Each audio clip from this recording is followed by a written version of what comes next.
Les doy la bienvenida esta mañana, hermanos, a este nuevo estudio. eh, y vamos a continuar estudiando este libro que hemos comenzado ya hace una semana, que es Génesis, que es bien largo, pero hartas cosas para nosotros. Así que hoy vamos a ver el capítulo 5 completo. Y vamos a ver algo bien interesante. El estudio tiene como título Un rapto anticipado. Bueno, esto en referencia a lo que vamos a ver que sucede con uno de las tantas personas que vamos a ver hoy día acá. Y sinceramente, con una mano en el corazón, cuando estamos leyendo la Biblia y llegamos a la parte de la genealogía, con una mano en el corazón, ¿quién la lee? ¿Cierto? Generalmente sí, ya pasamos de largo porque hay una gran cantidad de nombres y además los nombres son extraños, raros para nosotros. Pero yo creo que igual es importante la escritura. Toda la escritura es inspirada por Dios y algo tiene Dios que decirnos siempre a través incluso de los mismos nombres. Hay descripciones cortas de los nombres que también nos llaman harto la atención y además, y siguiendo con lo que veníamos viendo la semana pasada, vimos nosotros al final del capítulo 4 que Adán y Eva tuvieron nuevamente otro hijo que se llamó Set. Y vimos también unos versos antes como la mitad del capítulo 4, ¿ya? El versículo 16 en adelante, que Caín, ¿cierto?, se fue del lado de Dios, no quiso hacer caso de lo que Dios le estaba, la propuesta que Dios le estaba dando, como para que él se arrepintiera, para que él pudiera volver a él. Él no se quiso arrepentir y más bien tuvo miedo a las consecuencias, que más que querer tener una relación con Dios. Y él se fue lejos y allí formó su familia. Allí hubo una ciudad también que él formó. Y vimos que los descendientes de él, vimos que realmente hicieron cosas increíbles como adelantos humanos, ¿no? Como el tema del trabajo el bronce, el trabajo de los metales, la fundición de los metales, como la música, como el ganado. Sin embargo, espiritualmente fue decadente. Ahora, lo interesante de esto es que vamos a ver hoy día el contraste con los descendientes de Adán por el lado de Set, que es un personaje bien interesante que nosotros vimos también a finales del capítulo 4. Y en realidad las generaciones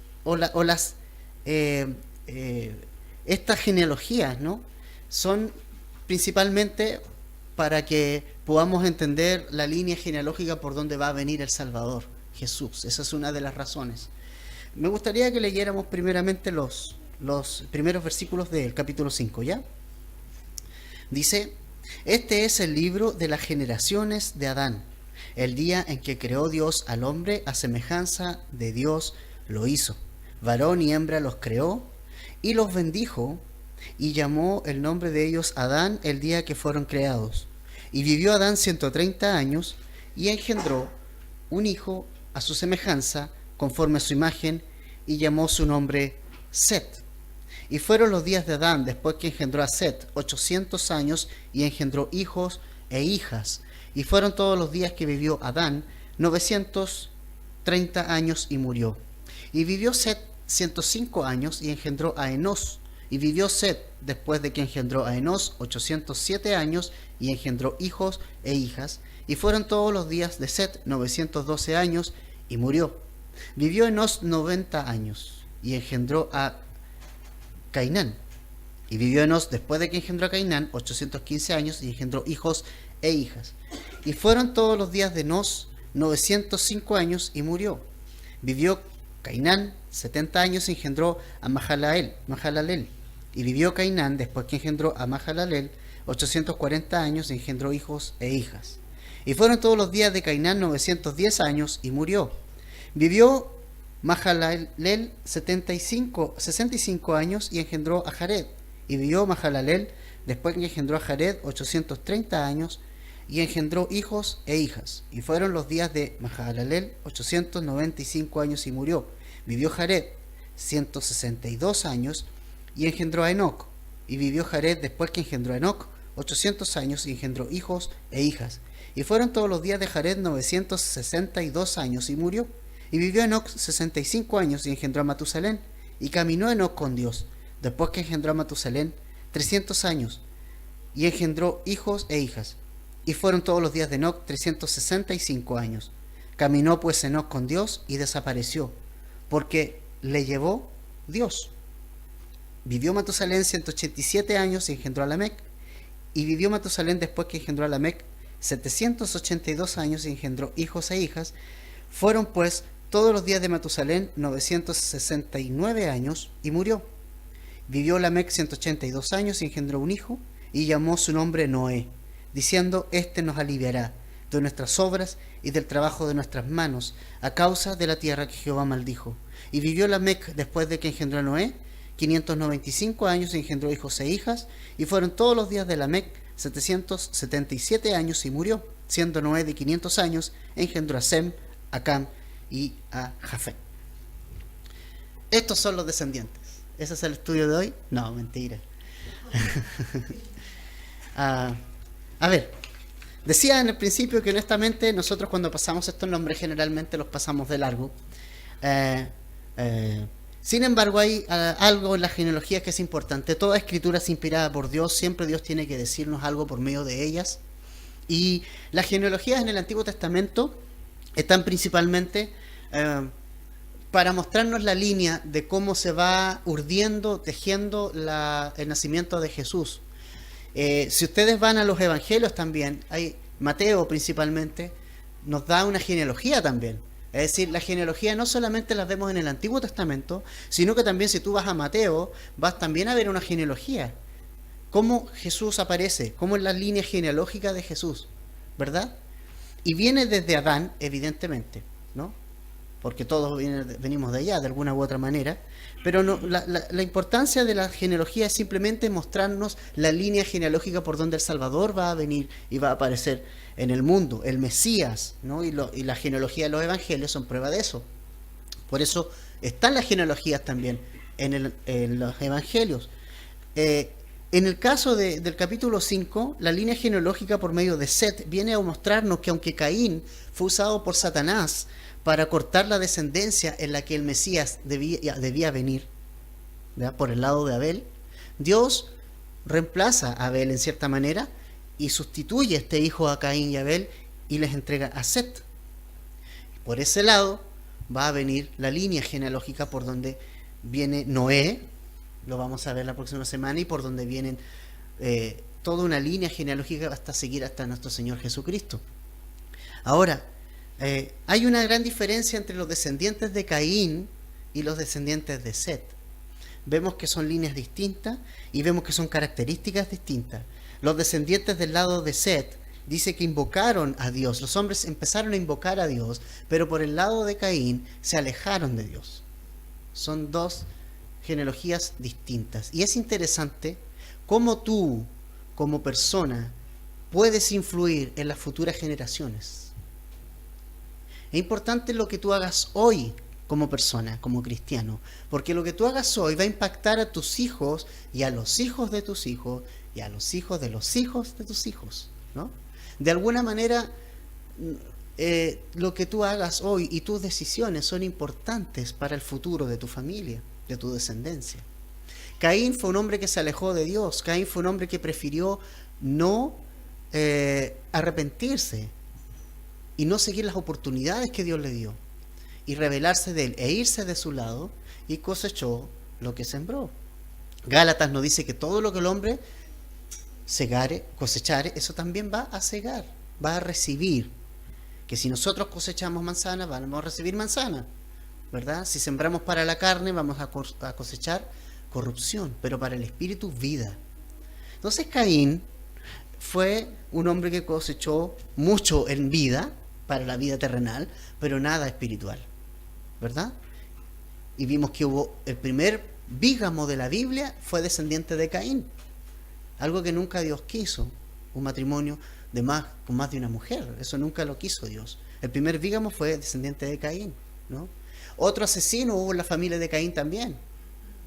Es decir, el impacto de lo que hizo Caín y las decisiones que tomó más de lo que hizo. Más que lo que hizo son las decisiones que tomó.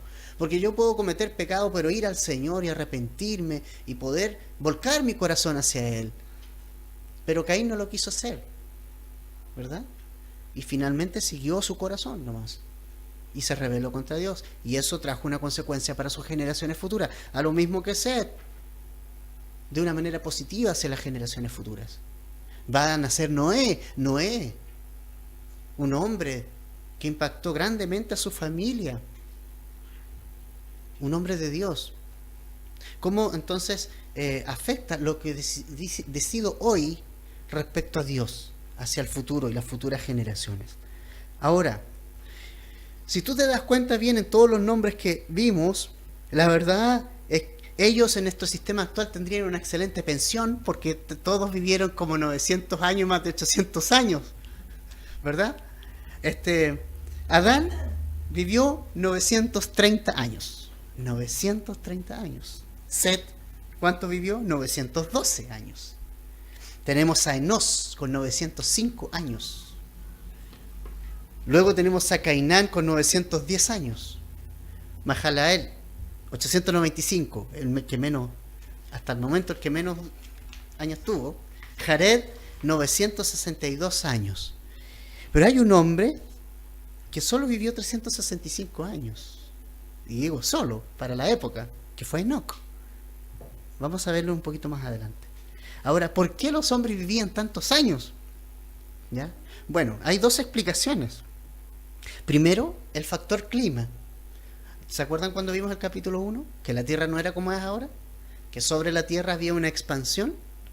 Estaba la atmósfera, estaba la expansión. El agua que cubría el planeta.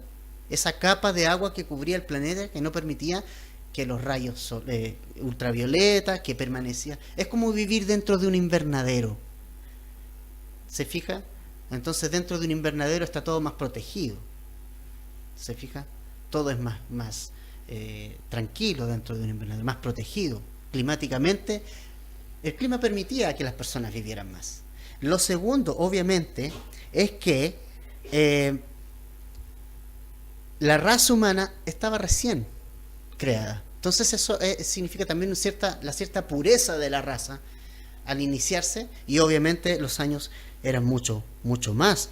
Los promedios de edad es interesante porque los promedios de edad empiezan a bajar post-diluvio. Después del diluvio vamos a ver que ya los hombres vivían 300 y tantos años, 200 y tantos años, hasta llegar en el Antiguo Testamento, ya un poco más adelante, al promedio bien parecido al promedio que tenemos hoy. Bastante similar. Se ha mantenido el promedio, generalmente de edad. Pero ¿sabe?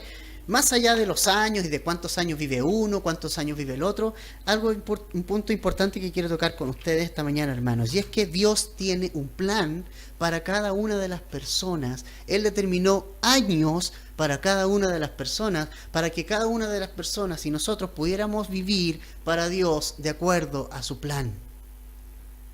Independiente de los años que Dios le ha dado o le dé, Dios le da años a usted para que usted pueda hacer su plan, ejecutar sus planes, hacer su voluntad. Él lo quiere usar los años que usted tenga en la tierra. Dios no le da años en la tierra para que usted se amargue en la tierra y pase la vida mirando hacia abajo. Dios le da años en la tierra para que los disfrute, y los disfrute con Él. Y disfrute lo que Él quiere hacer con usted. Esa es la razón por la cual Dios le dio años. Y si a Cainán le dio 910 años, a Jared 962, lo hizo para que disfrutara de Él y entendiera el plan que Él tiene para su vida. Y entonces a veces nosotros vemos pasar los años de nuestra vida lejos de Dios. Y a veces nosotros, cuando le llegamos a conocer, ¿cierto? Hemos pasado muchos de nosotros años sin Dios, Pero cuando le llegamos a conocer, dice la Escritura que nosotros nacemos de nuevo, y como dice Pablo en 2 Corintios 5:17, las cosas viejas pasaron, todas son hechas nuevas. Es como si nosotros pudiéramos volver a nacer, volver a cumplir años, volver como al año cero de nuestra vida, cuando nacimos de nuevo por medio del Espíritu Santo. Y de ahí en adelante, Dios tiene para nosotros planes para nuestra vida, ¿sabe? Tenga 5, tenga 15, 20, 40 años, 50. El otro día leía en el diario que en Temuco creo que está la abuelita más longeva de Chile, que tiene 105 años.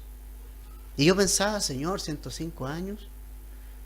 Dios tiene plan y propósitos para cada uno de nosotros.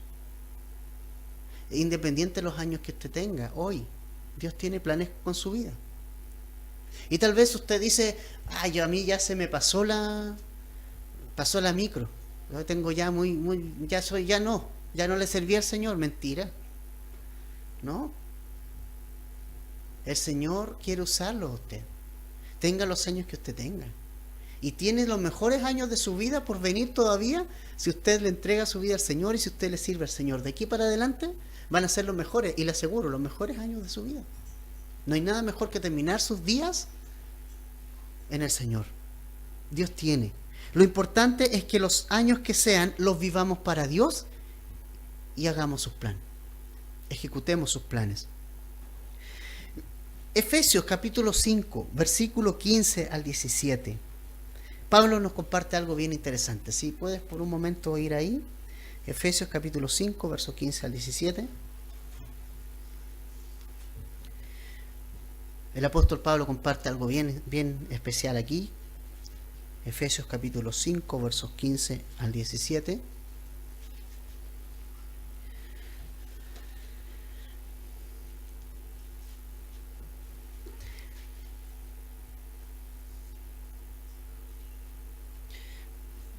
Al 17. El capítulo 5, versículo 15 al 17.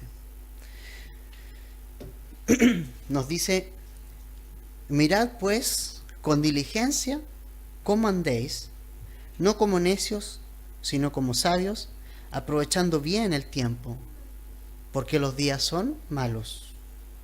Por tanto, no seáis insensatos, sino entendidos de cuál sea la voluntad del Señor. ¿Sí? Efesios 5, 15 al 17. Es decir, aprovechar bien el tiempo. Los años se nos van acabando. Y hay una palabra que no había aparecido en la Biblia antes. Es la palabra murió. En estos pasajes que hemos visto en Génesis, en el capítulo 5. ¿Se fija? Vivió Cainán 910 años y murió. Vivió Mahalalel 895 años y murió. Vivió Jared, ¿cierto? Y murió. La muerte, hermanos, entró con tutti en el mundo. La muerte entró después del pecado de Adán. Algo que nunca quiso que Dios entrara. ¿Sí? Pero lo interesante y lo importante es que Dios tiene un plan para nosotros en esta vida. Que sabemos que no es la vida definitiva, que sabemos que la vida en realidad que nosotros esperamos está después de esta vida.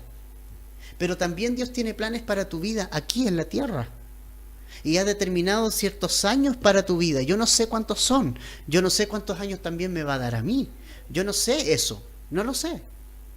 Pero hay algo que tú sí tienes que saber y que es importante que sepamos. Es que los años que Dios te tenga aquí, Dios tiene un plan para tu vida. Tiene un propósito para tu vida. Y Pablo nos dice que no seamos insensatos respecto a esos planes, sino que nosotros seamos entendidos qué Dios quiere de mi vida. Si yo le preguntara a usted, ¿usted sabe lo que Dios quiere para su vida? ¿Sabe qué es la voluntad de Dios para tu vida? ¿Estás claro en eso? ¿O clara en eso? ¿O todavía es usted insensato? ¿Todavía no es sensible a la voz de Dios de lo que quiere para su vida, de lo que Él quiere hacer con usted, contigo? Dios quiere hacer cosas, como lo dice Pablo. Por eso hay que mirar cómo andemos, siempre observando cómo está nuestra vida. Si estamos caminando en la carne, estamos caminando solamente para nosotros, para la vida terrenal, pero nosotros estamos siendo insensatos. Si es así, y Pablo nos dice que entendamos eso, que Dios tiene un plan, que Dios quiere hacer que nosotros hagamos su voluntad, y Él tiene su voluntad para tu vida.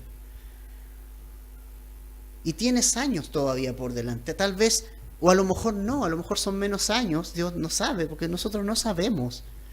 Lo importante es que hasta el último día de tu vida, tú puedas hacer los planes de Dios. Y pueda Dios decirte, buen siervo y fiel, sobre poco has sido fiel, sobre mucho te pondré. ¿Qué estás haciendo con lo que te ha dado el Señor?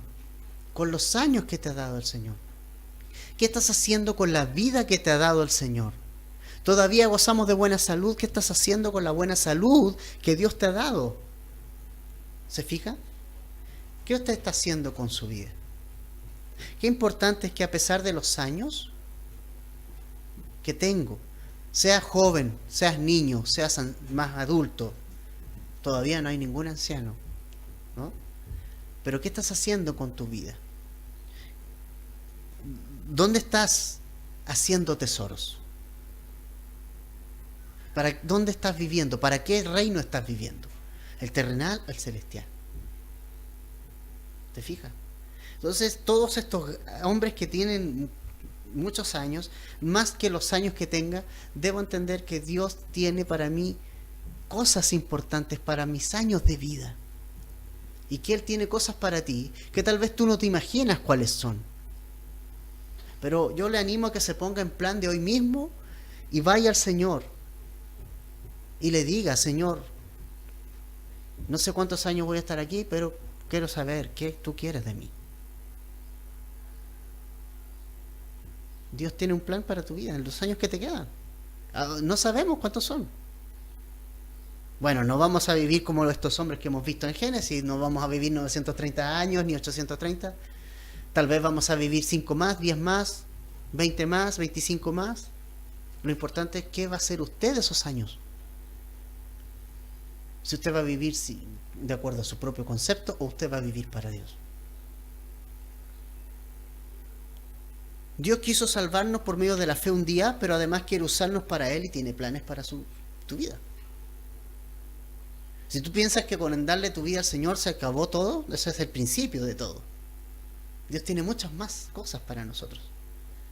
Es como pensar que Dios quería la libertad de Israel y lo sacó de Egipto y eso era todo. ¿Eso fue todo? ¿Sacarlos de Egipto? ¿Fue todo para Israel? No, ¿verdad? ¿Qué tenía Dios para Israel? Tenía todo un camino hacia la tierra prometida. Quería enseñarles a depender de Él, en comida, en bebida, día a día, viviendo en carpas, a lo mejor no muy cómodo, pero quería enseñarles cosas hasta llegar a la tierra prometida y tomar posesión de ella. El hecho de que usted le haya entregado la vida a Jesucristo un día es el principio de una vida en que Dios le va a enseñar cosas y va a usar todo lo que a usted le está pasando para encaminarlo a sus propósitos. Y a veces yo quiero dar la vuelta larga como Israel en el desierto, dándome vuelta por 40 años, cuando Él lo único que quiere es llevarme a la tierra prometida. Pero yo no oigo sus planes muchas veces y doy la vuelta larga. ¿Por qué no me encamino y digo, Señor, aquí estoy y quiero hacer tus planes? ¿Cuáles son? ¿Conoce el plan de Dios para tu vida? Una pregunta esta mañana. ¿Lo conoce? ¿Lo conoce usted? ¿Sabe cuál es? No seamos insensatos. Descubra cuál es la voluntad de Dios para su vida. Dios tiene una. Dios tiene un camino, un plan para usted. Y que es fabuloso. Y Él lo va a capacitar. Porque Él no llama a los capacitados.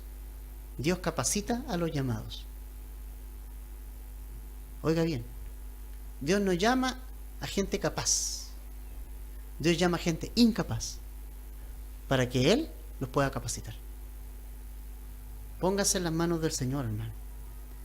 Eclesiastés 12:1 dice: acuérdate de tu Creador en los días de tu juventud, antes dice que vengan los días malos en los cuales digas, no tengo en ellos contentamiento. Todavía tenemos buena salud, la gran mayoría, todos aquí. Todavía tenemos vigor, fuerza. A lo mejor no somos lolos, no somos adolescentes, pero tenemos fuerza todavía. Y es más, Caleb, ustedes se acuerdan de Caleb, ¿cierto? El amigo de Josué, uno de los dos que entró a la tierra prometida de esa generación que cayó en el desierto. Cuando empezaron a repartir la tierra ya, después cuando conquistaron Canaán, a Caleb, ¿sabe qué? Era anciano, era viejito ya. Y pidió un terreno que él quería. Y en ese terreno estaban los enemigos más peligrosos. ¿Qué viejito se hubiera atrevido a hacer eso? No, yo quiero ese terreno. Ahora, si yo sé que ese terreno tiene un tremendo ejército, yo no lo quiero. Pero Caleb, con toda sus años encima, quiso tomar eso.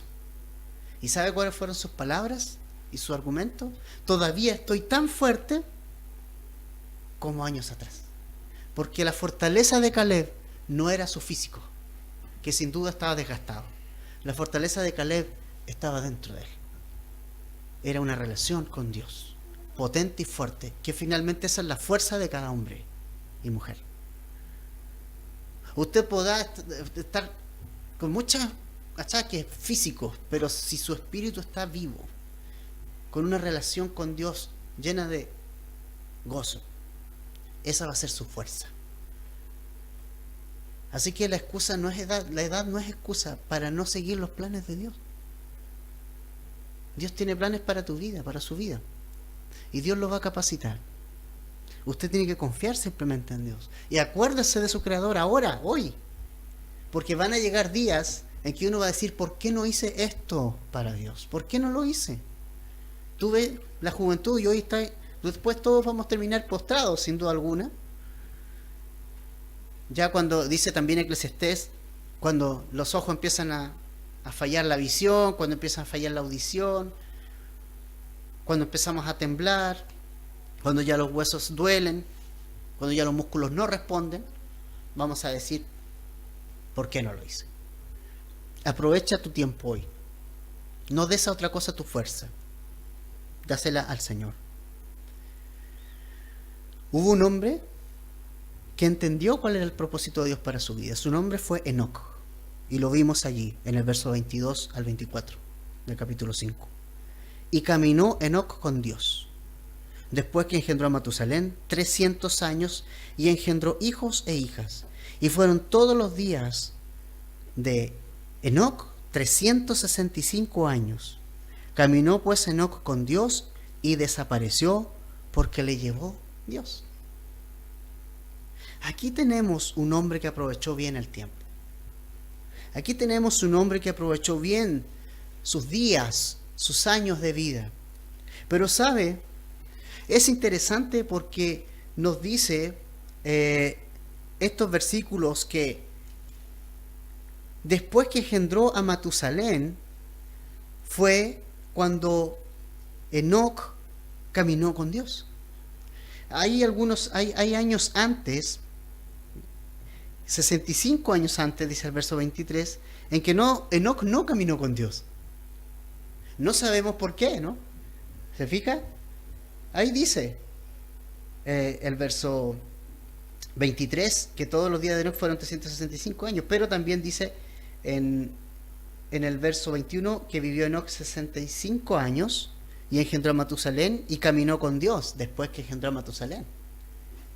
No sabemos cómo era su vida antes, ¿no? Es como nosotros, caminamos sin Dios muchos años también. Lo importante es que a partir de este momento, él decide caminar con Dios. Y es más, la verdadera vida comienza después de conocer al Señor. Ahí vienen los mejores años de nuestra vida. Ahí vienen los mejores años que tenemos por delante. Y los mejores años son los que son con el Señor. Son los mejores años de nuestra vida. Los que están con el Señor. Ahora, el contexto que nosotros vemos lo de Enoc aquí, en el contexto que vemos esto, es interesante porque los hombres en realidad comenzaban a mostrar un alejamiento de Dios. Vamos a ver la próxima semana el capítulo 6, y si usted ve un poquito el adelanto del capítulo 6, el título que tiene ahí dice la maldad de los hombres. ¿Qué significa?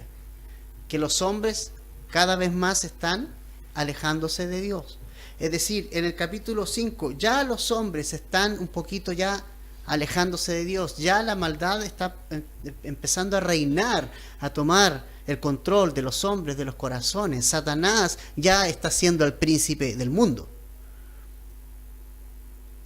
ya está influenciando, y los hombres están siendo alejados de Dios y malvados. Por lo tanto, vemos en Enoc una distinción, vemos en Enoc algo distinto que el resto de la gente. Vemos que Enoc dice que caminó con Dios. Contrario a lo que estaba haciendo todo el resto de la gente, Enoc decidió caminar con Dios. Es como nuestros días están tan malas las cosas, pero también nosotros vemos que nosotros podemos caminar con Dios. Tenemos esa alternativa, y caminar con Dios. Salirnos de este mundo. Caminar para el Señor. Caminar con Dios. Y sabe que caminar con Dios aquí en el Génesis, en el idioma original, la palabra es hitpael, que quiere decir relación íntima. Vivir con. Eso quiere decir caminar con Dios. Es decir, lo que nos está diciendo Moisés es que Enoc tenía una relación íntima al punto de vivir con Dios. Una relación íntima, que decidió ir a vivirse con Dios. Esa es la expresión caminar con Dios. Es como si yo conociera a una persona y dijera, ya voy a ir a vivir a tu casa mejor. Voy a empezar una amistad contigo. ¿Ya? ¿Me aceptas en tu casa? Yo quiero ir para allá. Ese tipo de relación tenía Enoc con Dios. ¿Se fija? Una relación de amistad, de decir, ven, caminemos juntos. Caminemos los dos. Una relación íntima, una relación de más que amistad. Mucha más profunda, un amor profundo. Y Enoc comenzó a vivir una relación íntima con Dios, y eso lo llevó a caminar con Él y a vivir una vida de fe. Mira, Hebreos capítulo 11, verso 5 nos dice que por la fe Enoc fue traspuesto para no ver muerte, y no fue hallado porque lo traspuso Dios, y antes que fue traspuesto tuvo testimonio de haber agradado a Dios. Hay algo importante ahí.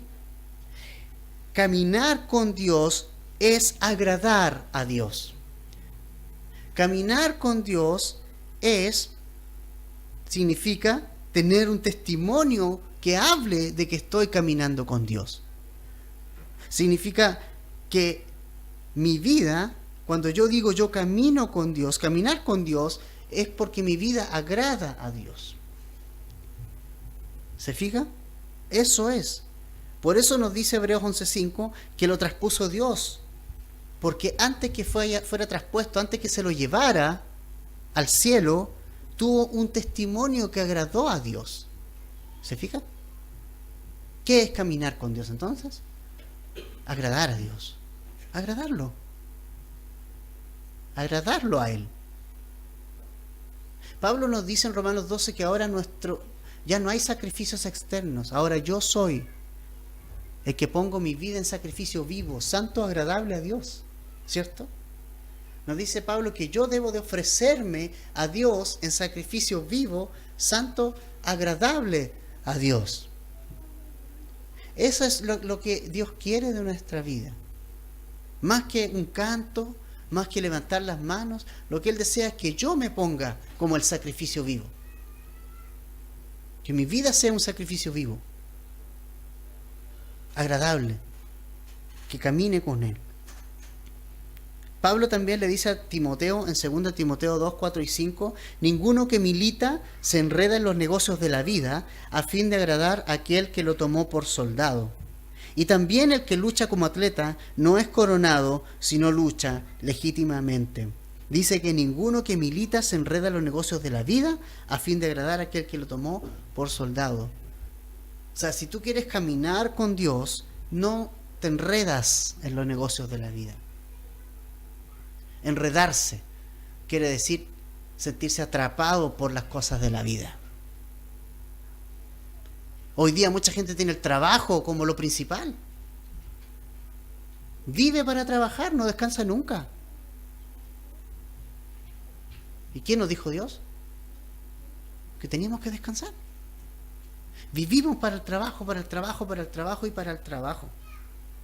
Muchos, en este tiempo es así. Y no le eche la culpa al sistema, que no es la culpa del sistema. De repente culpamos al sistema. Nosotros somos los que mantenemos el sistema. Es usted el que toma la decisión.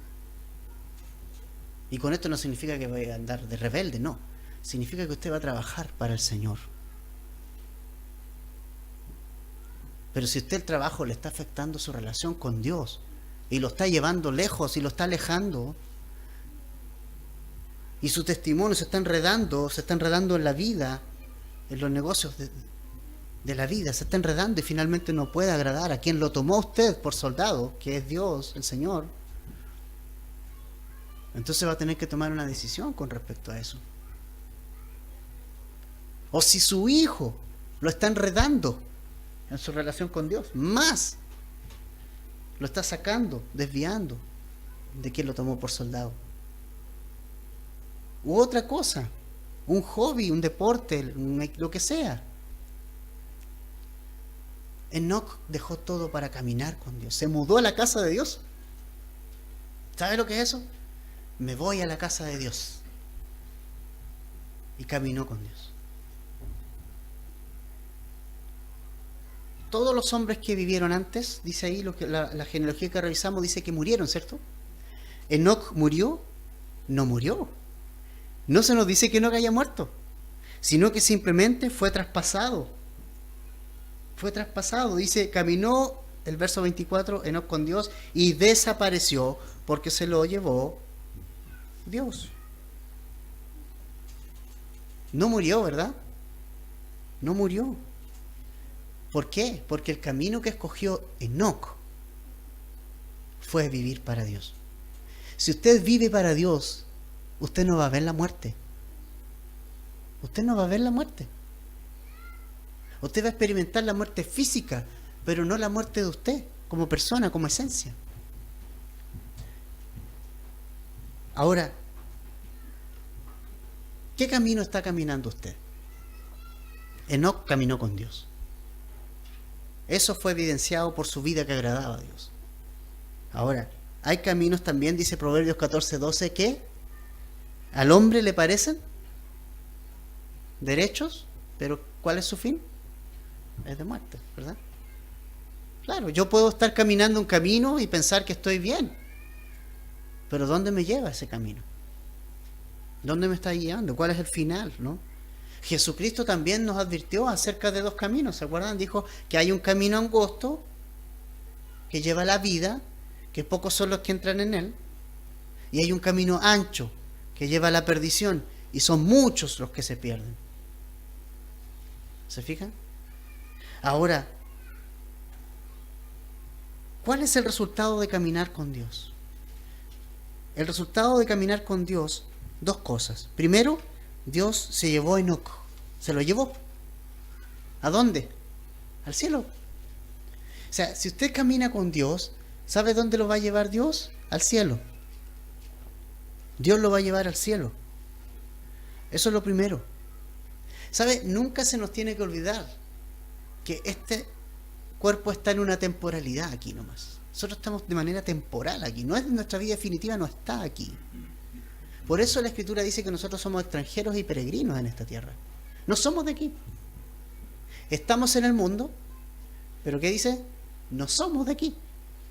Nosotros somos ciudadanos del cielo. ¿Sí? Y ¿sabe? Y Jesús está tan pendiente de nosotros. ¿Se acuerda lo que Jesús le dijo a sus discípulos en Juan capítulo 14? Me gustaría que lo revisáramos. Mire, Juan capítulo 14, versos 1 al 6. Ahí Jesús le dice algo a sus discípulos bien hermoso. Ya los discípulos estaban medio tristones porque Jesús había anunciado que se iba a la cruz y le había anunciado varias cosas. Juan 14, versos 1 al 6, Evangelio de Juan. Mateo, Marco, Lucas y está Juan, el cuarto evangelio. Evangelio de Juan, capítulo 14, versos 1 al 6. Me encantan estas palabras de Jesús porque se las dijo a sus discípulos y hoy día nos va a decir a nosotros estas palabras. Escucha lo que dice el Señor. Juan 14, 1 al 6. No se turbe vuestro corazón. ¿Está turbado esta mañana usted como vino acá? No se turbe vuestro corazón. ¿Creéis en Dios? Creed también en mí. En la casa de mi Padre muchas moradas hay. Si así no fuera, yo os lo hubiera dicho. Y me encanta esta palabra. Voy, pues, a preparar lugar para vosotros. Y si me fuere y os preparare lugar, vendré otra vez y tomaré a mí mismo, y os tomaré a mí mismo, para que donde yo estoy, vosotros también estéis. Y sabéis a dónde voy, y sabéis el camino. Y luego Tomás le dice, Señor, no sabemos a dónde vas, ¿cómo pues podemos saber el camino? Jesús le dijo, yo soy el camino y la verdad y la vida. Nadie viene al Padre sino por mí.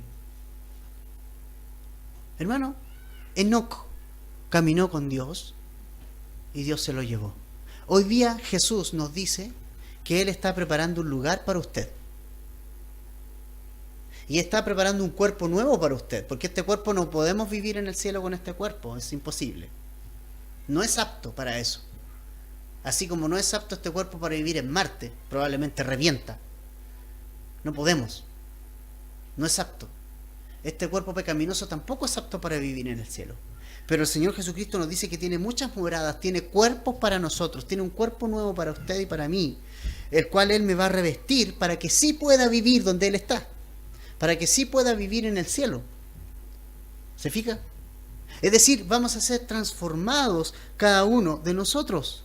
Por eso lo de Enoc fue un rapto anticipado. Porque Enoc para ir al cielo tuvo que ser transformado. No podía ir así. ¿Se fija? Es importante eso. Y es importante cómo el Señor nos va a llevar a nosotros también. Y nosotros vamos a ser también transformados. Primera de Tesalonicenses capítulo 4, versos 16 al 18, por favor. Más adelante ahí del Evangelio de Juan. Seguimos avanzando más adelante en Primera de Tesalonicenses capítulo 4, versos 16 al 18. Qué importante. Primera de Tesalonicenses capítulo 4, versos 16 al 18.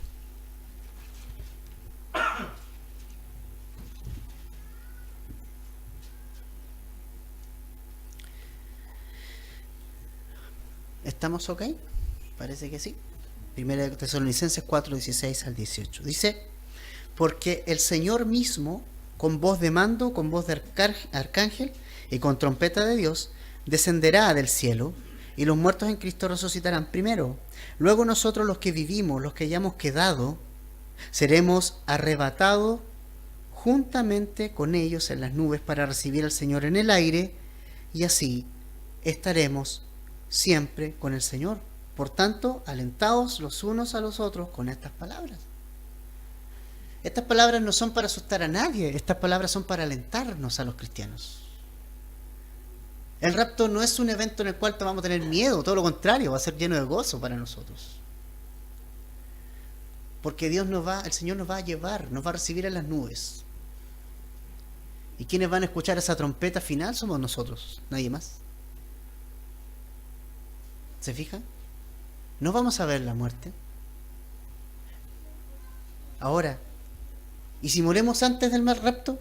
Bueno, Pablo nos dice que no seamos como los que no tienen esperanza. ¿Verdad? Ahí mismo en 1 Tesalonicenses 4. Que no vivamos como los que no tienen esperanza. Porque el Señor los traerá. ¿Se fija? O sea, los que estemos vivos al momento del rapto, nos vamos a unir a todos los que el Señor trae desde el cielo ya. Pablo dijo, porque para mí el vivir es Cristo y el morir, ¿qué es lo que era? Ganancia. Es la muerte para el cristiano, es la ganada de nosotros. Ganamos. Salimos ganando con la muerte. No salimos perdiendo. Como el mundo lo ve, como una tragedia el mundo, ¿cierto? ¿Qué es lo que es la muerte para el mundo? Una tragedia, ¿no? Una tragedia, porque se vivió sin fe, sin esperanza, sin nada, ¿no? Allá mandan a llamar a un sacerdote para que haga un par de cosas, a ver si... Pero no tienen fe ni esperanza. Nosotros sí la tenemos. Pablo la tenía. Si usted ha vivido para Cristo, si como Enoc ha caminado por Cristo, ha caminado con Él, Dios se lo va a llevar. Dios se lo va a llevar. ¿Se fijan? Va a desaparecer de aquí. Se va a ir. Y lo segundo, no va a haber la muerte. No va a haber la muerte. No moriremos, solo cambiaremos de cuerpo. Primera de Corintios capítulo 15, por favor. Versículos 51 al 57. Primera de Corintios capítulo 15, versos 51 al 57.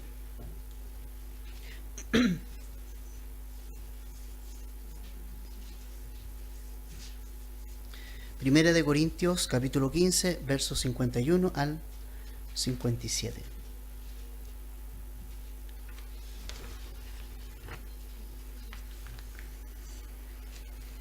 Dice, 1 Corintios 15, 51, 57, he aquí os digo un misterio, no todos dormiremos, pero todos seremos transformados. En un momento, en un abrir y cerrar de ojos, a la trompeta final o a la final trompeta, porque se tocará la trompeta y los muertos en Cristo serán resucitados, incorruptibles, un cuerpo nuevo, y nosotros seremos transformados. Porque es necesario que esto corruptible se vista de incorrupción y esto mortal se vista de inmortalidad. Y cuando esto corruptible se haya vestido de incorrupción y esto mortal se haya vestido de inmortalidad, entonces se cumplirá la palabra que está escrita: sórbida es la muerte en victoria. ¿Dónde está, oh muerte, tu aguijón? ¿Dónde, oh sepulcro, tu victoria? Ya que el aguijón de la muerte es el pecado y el poder del pecado la ley. Más gracias sean dadas a Dios, que nos da la victoria por medio de nuestro Señor Jesucristo. La muerte entró por el pecado. Adán. Pero también por un hombre, la resurrección de muertos, por Jesús, el postrer Adán. Enoc fue un hombre que caminó con Dios. Y caminar con Dios lo llevó al cielo. No le hizo ver la muerte. Ahora, algunos dicen que él va a ser uno de los 2 testigos que va a testificar al mundo de Jesús en los días de la gran tribulación, porque dice que no vio la muerte. Está inconcluso, tiene que morir. No sé, algunos lo dicen, puede ser. Lo importante es que Enoc caminó con Dios. ¿Y cuál es el camino que nosotros estamos caminando? ¿Tu camino, el camino que hoy estás caminando, te va a llevar al cielo? ¿Te lleva al cielo? Hay muchos caminos que al hombre le parecen derechos. El camino de la religión, por ejemplo, es un camino que va derecho a la muerte. ¿Cierto? No hay religión que te pueda llevar al cielo o salvar de las consecuencias del pecado. No hay religión alguna que lo pueda hacer. Pero Jesús sí lo puede hacer. Caminar con Dios, pegado a Dios, como una amistad íntima con Dios. Cuando llegue el momento en que Dios diga, ya, ¿sabes qué? Ven para acá mejor. Yo me imagino eso. Enoc, así como caminando con Dios, conversando un día cualquiera, hablándole, y un día Dios le dijo, oye Enoc, mejor, ¿por qué no te vienes conmigo? Te llevo mejor. O sea, una relación tan íntima, tan fuerte, que finalmente Enoc fue llevado por Dios. La amistad que tú tengas con Dios, tu intimidad, tu comunión con Dios, es lo que tienes que cuidar primero. Porque ese es el camino. Tu intimidad, tu relación íntima con Dios es lo que te va a permitir ver a Dios de una manera más clara. Tu intimidad con Él. ¿Cuál es el camino que tú estás caminando al día de hoy? ¿Qué caminos, qué pasos estás dando? ¿En qué senda? ¿En qué senda? ¿Sabes? Enoc nos dejó un tremendo legado. ¿Y son cuántos? 3, 4 versículos los que se menciona. Pero nos dejó una tremenda lección. Y es la importancia de caminar. Caminar con Dios. Tal vez usted cree en Dios. Digo, yo creo en Dios. Mucha gente me dice, yo creo en Dios. Sí, pero ¿lo camina? ¿Camina en Él? ¿Está caminando su camino? Jesús dijo, yo soy el camino. Yo soy el camino. Jesús no dijo, yo le voy a mostrar varios caminos a ustedes. Dijo, yo soy, por mí tienen que caminar. Y el camino de Jesús, ¿sabes qué? Trae cosas muy bonitas, pero también es la cruz. ¿O no? El camino de Jesús, los pasos de Jesús, también lo llevaron a la cruz, ¿o no? O sea que si yo quiero caminar el camino de Jesús, va a ser necesario también caminar por la cruz. ¿Y qué significa la cruz? Muerte. ¿Muerte a qué? Muerte a mí. Muerte a mí mismo. ¿Te fijas? Si usted no quiere morir así, a usted, y no muere a sus deseos, no puede ser su discípulo. Jesús lo dijo, no lo digo yo. Jesús dijo, cualquiera que quiera ser mi discípulo y no deja padre, madre, hermanos, hermanas, y si no deja todo, no puede ser mi discípulo. Jesús le dijo eso. Mucha gente vino a Jesús y le dijo, Señor, yo quiero seguirte, pero primero déjame enterrar a mi madre o a mi padre. Jesús ni siquiera sabía si el padre iba a morir hoy día o iba a morir en 10 años más. Jesús le dijo, deja que los muertos entierren a sus muertos, y tú ven y sígueme. Señor, te voy a seguir, voy a caminar contigo, pero no, mira, no sé. Bueno, no, yo no tengo dónde recostar mi cabeza. No te sigo. Porque Jesús no te ofrece nada. Vida eterna. Y estar contigo, siempre. Pero no necesariamente que vas a ser un gran hombre y que vas a ser próspero ni nada. La cruz también incluye el camino. Caminar con Dios significa también caminar los senderos de la cruz. Que significa que usted muere así. Muere a sí mismo para seguir a Jesús.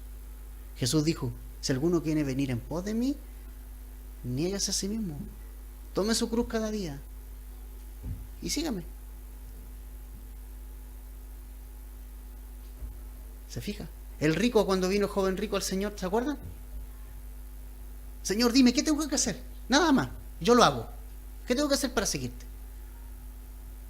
¿Has guardado los mandamientos? Sí, los mandamientos los guardo desde mi juventud. Dijo, te falta una cosa, deja todo, vende todo lo que tienes a los pobres y ven y sígueme. El rico se le presentó la cruz delante, porque la cruz le exigía morir. No quiso. Y se fue triste. ¿Se fijan? Jesús nos dijo que si nosotros queríamos ganar en el cielo, perderíamos aquí. ¿Cierto?